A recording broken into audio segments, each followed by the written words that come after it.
Uh, oh. Thank you. Préparant la deuxième partie très attendue de la saison 2, la fin de la première partie révèle de nombreux rebondissements pour Nevermore, Mercredi, Slurp et Ophélia. Allons. C'est l'heure de l'histoire, mon poulet au miel. On ouvre les petits volets.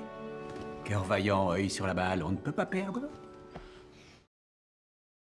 Après avoir vaincu Joseph Crackston dans le final de la saison 1, Mercredi Adams affronte un autre méchant maléfique tout au long de la première moitié de la saison 2, dont l'identité gardée secrète, jusqu'à la séquence intense de l'épisode 4 à Willow Hill. À la fin de la première partie de la saison 2, Mercredi et Fetid Adams découvrent la vérité derrière Lois et les sombres plans de Judy, une meurtrière au pouvoir aviaire qui se fait passer pour l'assistante de la Dr Fairburn à Willow Hill. Alors qu'il libère les marginaux emprisonnés par Judy, plusieurs autres patients de Willow Hill s'échappent, dont Tyler, dont Hyde se lance dans une nouvelle aventure meurtrière qui culmine avec le sort de Mercredi laissé en suspens avant la deuxième partie.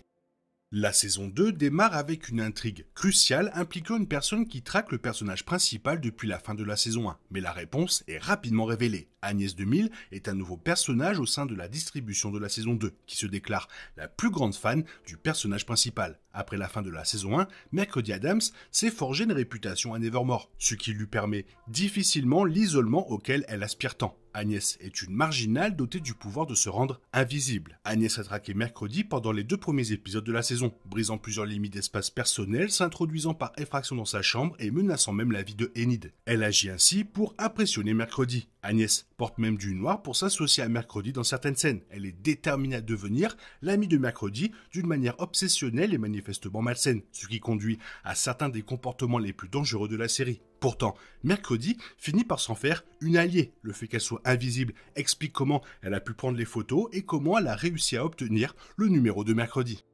Après que Fetid et Mercredi ont réussi à s'introduire dans le quartier Lois de Willow Hill, la mystérieuse aviaire les affronte et révèle enfin son identité. Depuis le début, l'aviaire qui contrôlait le Corbeau Born était Judy, la fille d'Augustus Stonehurst, ancien psychiatre en chef de Willow Hill et ancien professeur de sciences à Nevermore. Judy révèle que son père a toujours été fasciné par les marginaux, à tel point qu'il a voulu en devenir un. Ses expériences pour extraire les pouvoirs des marginaux ont finalement porté leurs fruits sur Judy, lui conférant la capacité de contrôler les oiseaux, devenant une aviaire. Mais ont échoué pour lui-même, son corps étant incapable de supporter ses tentatives de devenir un Da Vinci. Après qu'Augustus soit devenu patient à Willow Hill, Judy reprit sa mission, mais fit de la Dr Fairburn le visage public de l'hôpital. Toutefois, après l'arrivée de Tyler, les sombres expériences de Judy et Augustus, la captivité et les fausses déclarations de décès de marginaux furent examinées par l'ancien shérif de Jericho, Donovan Galpin, et son ancien partenaire, Carl Bradbury. Lorsque Judy comprit que Galpin et Bradbury étaient sur le point de révéler la vérité sur son travail à Willow Hill, elle utilisa son pouvoir aviaire pour les assassiner tous les deux. De plus, sachant que Mercredi Adams était présente sur les 2 scènes de crime, Judy la surveillait de près, la considérant comme une menace potentielle pour ses opérations secrètes et celle d'Augustus. Après que Judy se soit expliqué, l'oncle Fetid utilise ses pouvoirs pour interrompre toute l'énergie électrique de Willow Hill, déverrouillant les cellules et desserrant les entraves électriques. Au cours du chaos, Marilyn Thornhill libère Tyler, espérant le manipuler et le contrôler à nouveau. Toutefois, Tyler se transforme en Hyde et, dans sa rage, tue Thornhill avant de se retrouver face à Mercredi, près d'une grande fenêtre. Bien que l'épisode 4 de la saison 2 ne montre pas le combat entre les deux, on voit qu'il se termine par la projection de Mercredi à travers la vitre et son atterrissage sur la chaussée, alors que Mercredi gît inconsciente, ensanglantée et brisée. Dans les derniers instants de la partie 1, on voit Tyler, sous sa forme monstrueuse de Hyde, s'enfuir dans les bois, incapable d'être abattu par les tirs des forces de l'ordre. Dans cette dernière scène, le sort exact de Mercredi reste ambigu. Bien qu'elle soit certainement en vie dans la partie 2, Mercredi aurait pu mourir brièvement avant d'être réanimée. Peut-être qu'elle est tombée dans le coma ou simplement restée inconsciente jusqu'à ce que le personnel médical l'assiste à l'hôpital. Une chute aussi lourde lors d'un combat avec un Hyde laisserait Mercredi dans un état proche de la mort. Elle sera donc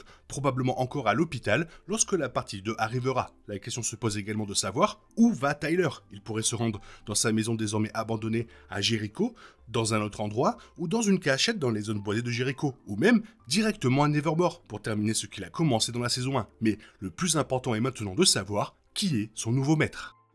En pénétrant dans le sous-sol secret de Willow Hill, Mercredi découvre que LOIS c'est l'acronyme de Long Term Outcast Integration Study, laboratoire d'observation et d'intégration sociale des marginaux. Ce projet top secret, mené par Augustus Stonehurst et sa fille Judy, avait pour but d'extraire les pouvoirs des marginaux et de les transmettre aux normies. Afin de mener à bien leur mission secrète, Augustus et Judy ont capturé des marginaux directement à Willow Hill, falsifié des rapports de décès et les ont cachés sous l'hôpital. On ignore le type d'expérience menée par Stonehurst sur eux, mais les marginaux aperçus à la fin de la partie 1 sont traumatisés, marqués et exploités. La saison 2 met en lumière quelques-uns des marginaux emprisonnés dans l'expérience Lois, dont Patricia Redcar, une marginale extraterrestre hospitalisée de longue date à Willow Hill. Parmi les autres, on compte Julian Meyohas, l'un des marginaux sans visage, un homme aux allures de monstre de Frankenstein, mais plus important, une femme effrayée dans la dernière cellule, qui pourrait bien être la mère de Tyler, Françoise Gelpin, une Hyde.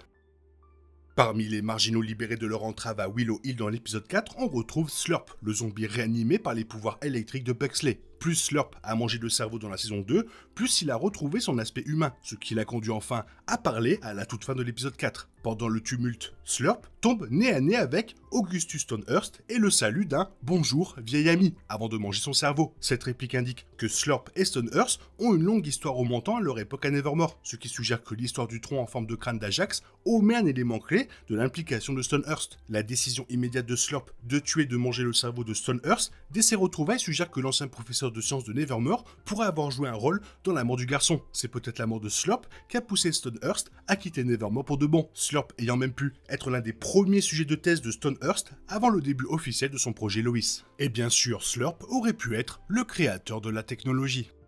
L'épisode 4 de la saison 2, réalisé par Tim Burton, révèle également de nouvelles informations intrigantes sur la mystérieuse tante de Mercredi Adams. Fetid révèle que la sœur de Morticia, Ophelia, était autrefois une patiente à Willow Hill, mais qu'elle s'est apparemment échappée de l'établissement avant son internement. C'est Esther Frump, la grand-mère de Mercredi, qui a fait interner Ophelia, après qu'elle ait été retrouvée à Nevermore, hurlant, le visage couvert de larmes noires, car elle avait trop sollicité ses pouvoirs psychiques. Il est sous-entendu qu'Ophelia a disparu immédiatement après son évasion, et Morticia ignore toujours son sort et où elle se trouve 20 ans plus tard. Il est possible qu'elle ait disparu entre guillemets alors qu'en réalité elle était devenue un sujet de test pour les expériences secrètes de Willow Hill. Peut-être qu'autre chose l'a poussée à surexploiter ses pouvoirs, ce qui a entraîné sa perte de raison. À mi-chemin de la saison 2, on ignore ce qui est arrivé à Ophelia, ni même si elle est encore en vie. Son sort est toujours un sujet de discorde entre Morticia et la grand-mère, qui se disputent encore sur la meilleure solution pour Ophelia. Quoi qu'il en soit, Morticia tente d'empêcher Mercredi de suivre le même chemin que sa sœur. Sans le livre de Goody, Mercredi est incapable d'utiliser ses pouvoirs, mais elle n'a plus Goody pour l'aider. Si Ophelia est morte,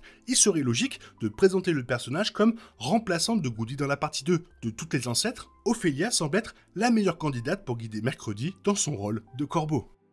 L'une des plus grandes questions qui se posent à l'approche de la deuxième partie de la saison 2 est de savoir si ses pouvoirs marcheront à nouveau, après avoir été bloqué après sa vision de la mort d'Enid. Son expérience de mort imminente lors de son combat contre Tyler, sa possible recherche d'Ophelia ou sa nouvelle ouverture d'esprit avec Morticia l'aideront, espérons-le, à trouver la clé pour récupérer pleinement les pouvoirs psychiques de Mercredi. Ces 4 heures sont passées à une vitesse folle. Vivement la suite, ça va être long d'ici le 3 septembre, il me semble. C'est quand même un peu long, mais bon, faut s'y faire. Ça laissera temps de faire des vidéos théorie. Sinon, toi, qu'est-ce que tu as pensé de cette première partie? Fais-le moi savoir dans la zone commentaire. Comme d'habitude, bisous bisous, bye bye. Il est impossible de compter sur les autres de nos jours. On est obligé de tout faire soi-même. Je me trompe? Rien de grave. J'avais tout prévu. Où va le monde? Je vous le demande.